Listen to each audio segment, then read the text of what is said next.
새롭고 생소하지만 꼭 알아둬야 되는 장누수 이야기를 해서 그런지 질문들이 좀 쏟아져 들어오고 있습니다. 10시 55분 지나고 있고요. 어떤 질문들 좀 들어와 있나요?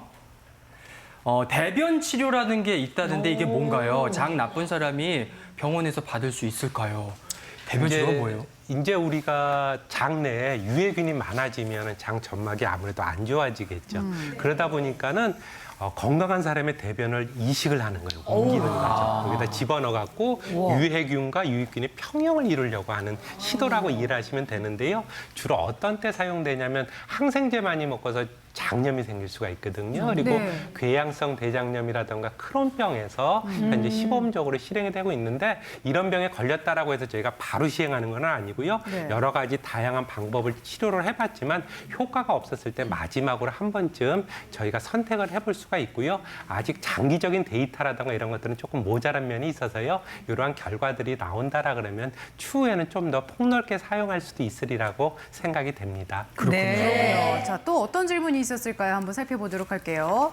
한평생 장이 안 좋은데 밥을 엄청 빨리 먹는 습관도 영향을 미칠까요? 식사 속도. 이게 위에는 확실히 안 좋을 것 같은데 장에는 어떨까요?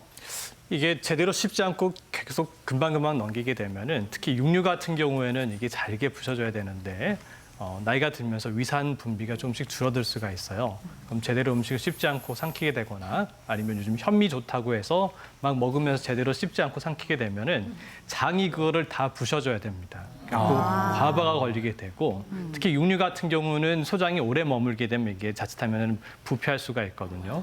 그러면 유해균들이 증식하는데 좋은 환경이 될 수가 있죠. 그렇군요. 자, 계속해서 궁금증 보내주시고요. 자, 이제 저희가 새는 장에 대해서 얘기를 해봤는데 그런 신호를 알았다면 이제 이 새는 장이 어떻게 병을 불러올 수 있는지 전신에 영향을 미칠 수가 있다고 하는데요. 이름하여 새는 장이 부르는 병 하나하나 알아보도록 하겠습니다. 첫 번째는요. 알레르기성 비염, 천식, 그리고 피부염을 불러올 수도 있다고요. 이유가 뭘까요? 네, 좀 전에 그 장의 점막이 1차 방어막 역할을 해서 이렇게 병원균이라든지 독소 같은 거는 막아주고 필요한 것만 이제 흡수하는 그런 역할을 한다고 했는데 문제는 이게 느슨해져서 이렇게 유해 물질이 유입이 되면요. 이런 것들이 우리 몸속에 내독소로 작용을 하게 되고요. 우리 몸에서는 이제 독소가 들어오니까 여기에 막 그 알레르기 반응을 일으키게 됩니다. 특히 이제 중년 이후에 갑자기 뭐 알레르기 반응이 많이 나타난다든지 천식이나 비염 진단 받으신 분들은 이런 이제 과도한 면역 반응이 사실 몸에서 국소염증에서 전신염증이 갈 수 있고 결과적으로는 또 면역력을 불균형과 이상을 초래해서 면역력이 결과적으로 떨어지게 되는 거죠. 그러니까 면역이 교란되면서 각종 염증이 생길 수 있는 거고요. 또 이런 병도 부를 수가 있어요. 두 번째가 궤양성 대장암 그리고 크론병의 위험이 커진다. 이건 좀 무서워 보이는데요, 신 교수님?